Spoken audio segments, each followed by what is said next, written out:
Good morning everyone. Yesterday we discussed about Bell's diarrhea. We started with the new repertory, new clinical repertory, that is Bell's diarrhea. We discussed what are clinical repertories, then how it was classified by Dr. Hahnemann, and we started with out of those clinical repertories. We started with the repertory that is Bell's diarrhea, which is based on system, so GI system. So in this diarrhea, the full name we will, in short, we will revise the yesterday's lecture.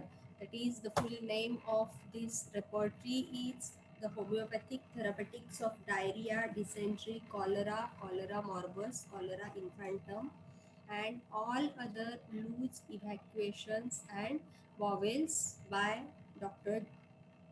James B. Bell.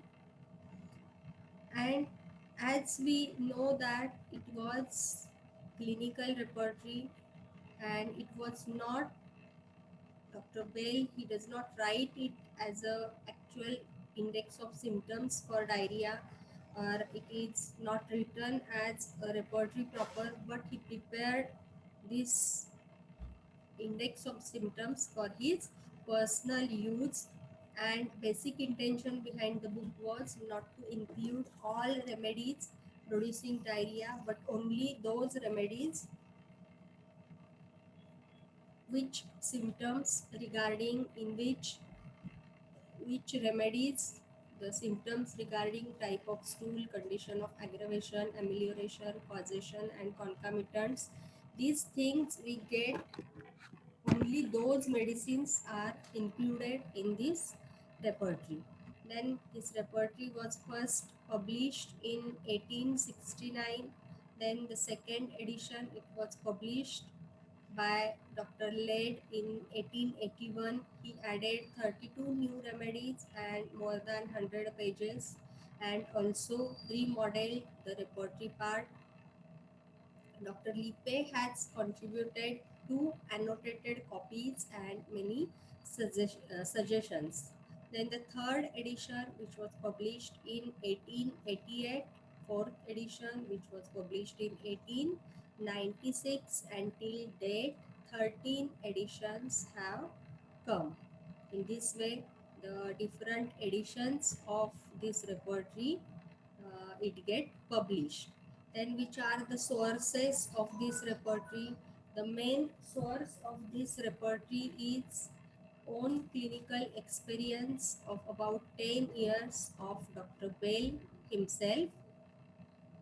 From his clinical experience only, he included the symptoms as well as he included the remedies.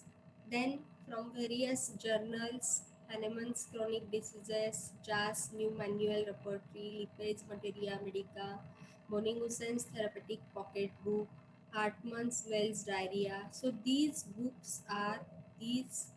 literatures are the sources of this book, Bell's Diarrhea. Then this book, as every book is divided into different parts, in that way this book is also having two parts. It is divided into two parts. The part first is remedies with their indications, and part second is repertory proper. So in the first part, what is given, that is all remedies. In the first part, the remedies related to remedies having symptoms of diarrhea in the specific order, those remedies he included in this part first. About 141 remedies we found in this part first of Bell's diarrhea. In that, the remedies which are having the following points, that is type of stool, then aggravation, amelioration, before stool, during stool, after stool, accompaniments and during convalescence, and given only in few drugs. Under each of the best known remedies, some symptoms will be found italicized. These it will be understood are the symptoms which have been frequently observed and which also serve the most sharply distinguish that remedy from others. The more of these emphasized symptoms we have under any one remedy, the easier the selection.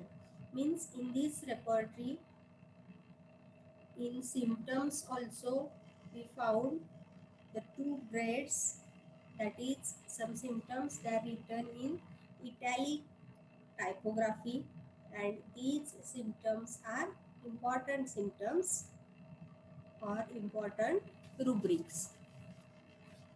So while writing the symptoms also he used different typography, and in the part 2 it was the repertory proper part. It is based on the doctrine of complete symptom, doctrine of concomitants, doctrine of evaluation of remedies. So his repertory proper part, it is having some fixed philosophy, and his repertory is based on some fixed doctrines, that is doctrine of complete symptom, doctrine of concomitant, and doctrine of evaluation of remedies. Then he follow all these things, all these principles while constructing his repertory. Then in his repertory he gave 4 gradations to the remedies. The gradations are given according to their importance, according to the importance of that symptom in the remedy. Then the first grade or 4-mark remedies, they are written in Roman bold. Then the 3-mark or second grade remedies, they are written in italics.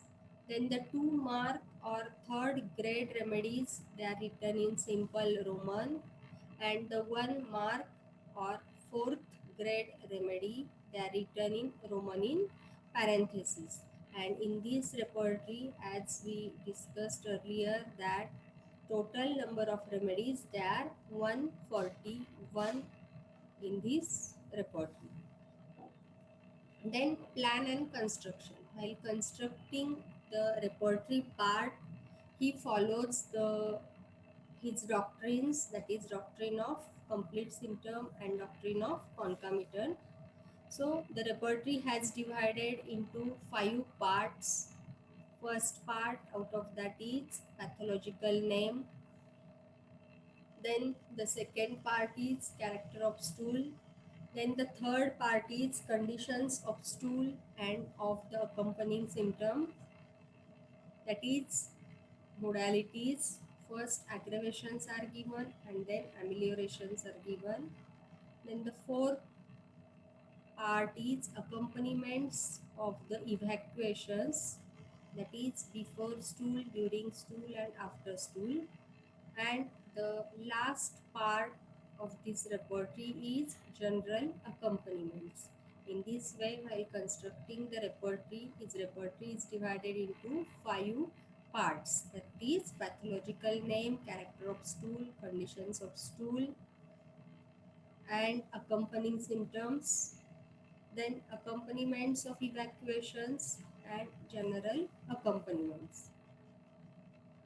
In his book, in his repertory, as these 5 parts are there, and under these 5 parts there are 20, under these 5 parts or 5 sections there are 23 subsections which we found, and it starts from, it was arranged according to anatomical division of the body or according to Hahnemannian scheme.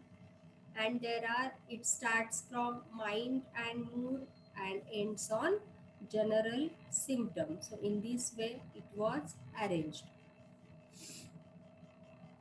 Then arrangement of rubric, there is also some specific way while arranging the rubrics. Under all chapters and subchapters, the rubrics are arranged alphabetically. In chapter 1, pathological names, This chapter gives direct pathological rubrics like cholera, cholera infantum, cholera morbus, diarrhea, dysentery, etc. In this way, in chapter 1, rubrics are arranged directly with the name of the pathological condition. Then in chapter 2, that is character of stools, this chapter deals with different type of stool, as for example albuminous, bilious, bloody, coffee ground like, copious, frothy, etc. So what is the character of stool? It was given in chapter 2nd, and different types of stools they are arranged or they are given in the form of rubric in chapter 2nd. Then in chapter 3rd, conditions of stools and of accompanying symptom. Conditions of stool means modalities or aggravating and ameliorating factors. So this chapter is divided into two subchapters, that is aggravation and amelioration. Under the heading aggravations, not only aggravating modalities are given, but also many causative modalities are placed. For example, acids after, beer after, cabbage after, fruit after. So not only the aggravating factors, ameliorating factors, but with that all or most of the limiting factors, causative factors, they are also given in this chapter number 3, that is conditions of stools. Then accompaniments of the evacuation, that is chapter number 4. This chapter is divided into 3 subchapters, that is before stool, during stool and after stool. In this chapter, all the symptoms that accompany diarrhea before, during and after are included. For example, anguish before stool, anguish during stool, anguish after stool, etc. So which things that accompany with the main complaints before, during and after stool, all these conditions are considered and they are given in this chapter number 4, that is accompaniments of the evacuation. It was given systematically. All the accompaniments before stool are given first, then all the accompaniments during stool, and afterwards all the accompaniments after stool. It was given in the proper way so that we are able to find out the rubric easily. Then the chapter number 5, that is the last chapter in this book, that is general accompaniments. And in this chapter number 5, as we have discussed earlier, that is in this repertory there are 23 subchapters. So these 23 subchapters, they are came under this chapter number 5, that is general accompaniments. And these 23 subchapters are given, which are arranged according to Hahnemannian scheme. Under each heading, peculiar concomitant state of patient suffering from diarrhea is given. For example, mind and mood, anxiety, crying, under mind and mood subchapter, anxiety, crying, depression, irritability, etc. Under appetite subchapter, aversion, desire, thirst, etc. In this way, under each heading or under each subchapter, all the concomitant state of the patient suffering from diarrhea, it was given in that particular, all these particular subchapters. So if with diarrhea there is anxiety in patient, so we have to find that anxiety in subchapter mind and mood. If with diarrhea there is Irritability, especially in children, then also we have to find this irritability in subchapter mind and mood. If there is thirst decreased or increased, then it is also we found in with diarrhea. If the thirst changes in thirst is there with diarrhea, then these changes also we get under the subchapter thirst in this repertory. So all the concomitant symptoms with diarrhea we found in these subchapters very easily, and the purpose of these subchapter is that only.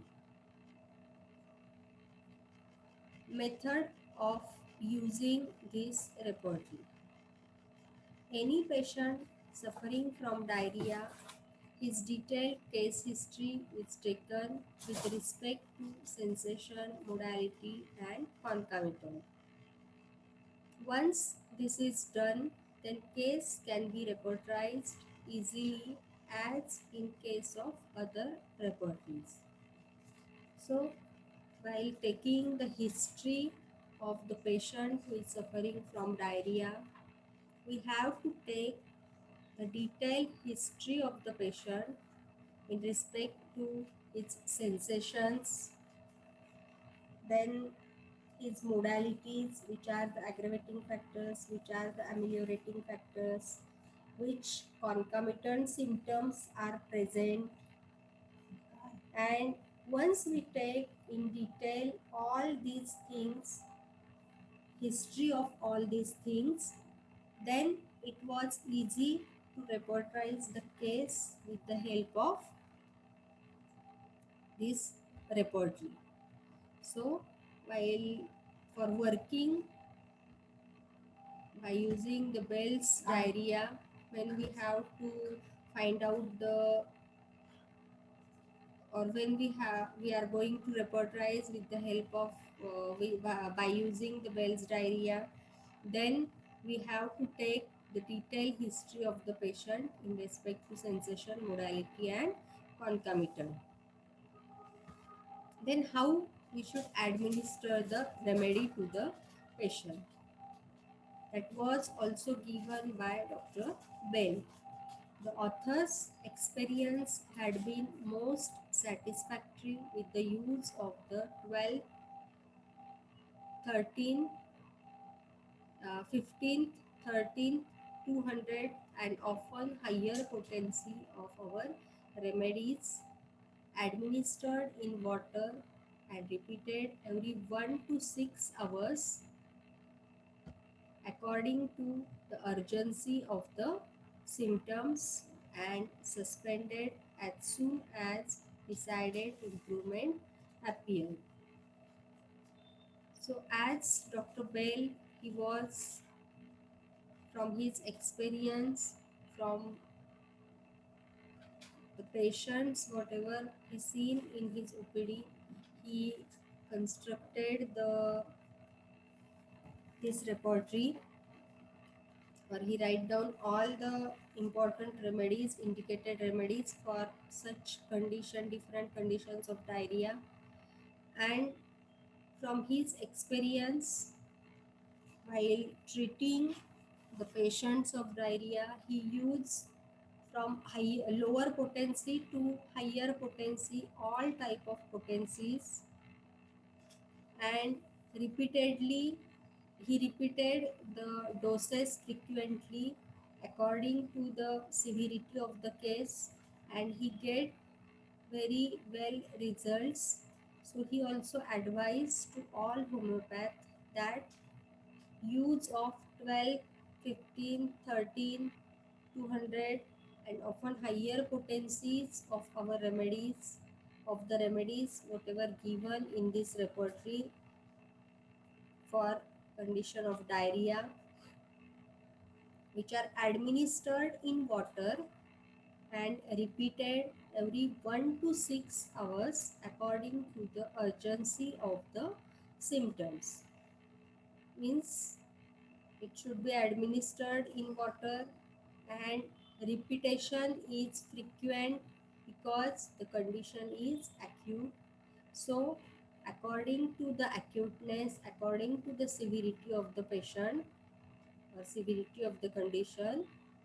For every 1 to 6 hours, we have to repeat the dose of the indicated medicine and suspended as soon as decided improvement appear. Means we have to stop the repetition as soon as we seen the improvement in the patient, the improvement in the disease condition of the patient. So in this way, Dr. Bell he advised the homeopaths, when you also go in this way, then it was easy to treat the patient with the help of this Bell's diarrhea repertory.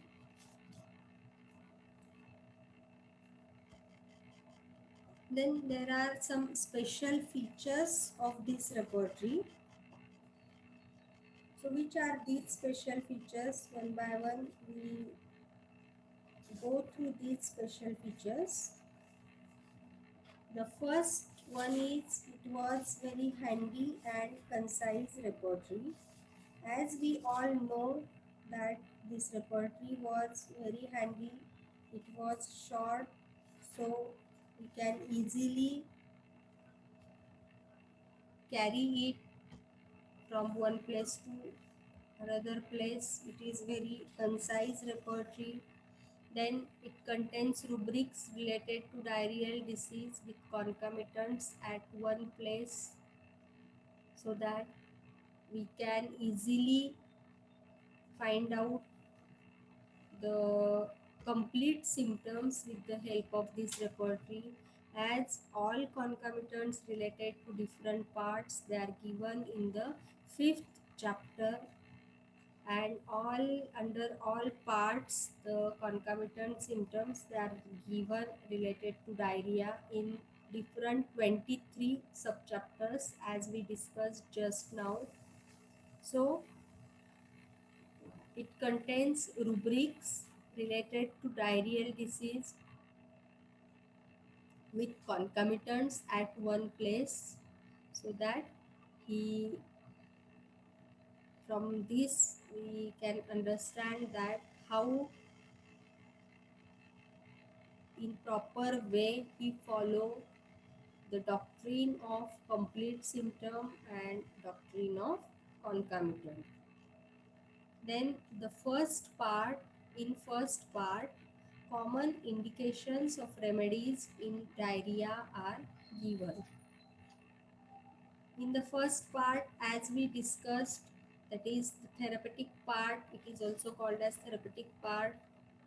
And in this first part of this repertory, about 141 remedies they are given, and these remedies, under these remedies, only the symptoms of diarrhea it was mentioned, and it was mentioned in also proper way, that is type of stool, aggravation, amelioration, before stool, after stool, and accompaniments as well as during convalescence. In this way, in the first part, all the remedies which are having all these symptoms they are only included in the part first, and about 141 remedies we found which are given having the symptoms related to diarrhea. It was mentioned very well, so that it was easy to find out the simillimum related to condition of diarrhea. So these are the special features of this Bell's diarrhea, that is it is handy and very concise. It contains rubrics related to diarrheal disease with concomitants at one place. In the first part, common indications of remedies in diarrhea are given. Then the points of criticism. As every repertory, it was having some special features, and while constructing the repertory, some lacunas it remain. So which are these points which are criticized? That is, the number of remedy in this repertory is very less. In this repertory, only 141 remedies he included. As there are many remedies at that time when this repertory was published in 1869, at that time many remedies, many homeopathic medicine it was get proved, and our materia medica was too large. But then also in this repertory only we found only 141 remedies, because he included only those remedies which fulfill its criteria of complete symptom and concomitant. So only those remedies he included in this repertory. So the number of remedies in this repertory is very less. Then the remedies in each rubric are very less. As if the remedies under rubric, number of remedies under rubric are less, then it was difficult for repertorization. We usually avoid such rubrics which are having only one or two remedies. We usually avoid such rubrics for repertorization, and in this repertory we found that remedies in each rubric it was very less, that is very less number of remedies which we found under each, almost under each rubric. In this way, this is all about the repertory, Bell's diarrhea, and all these points you have to write down while writing down the short note on Bell's diarrhea. Thank you.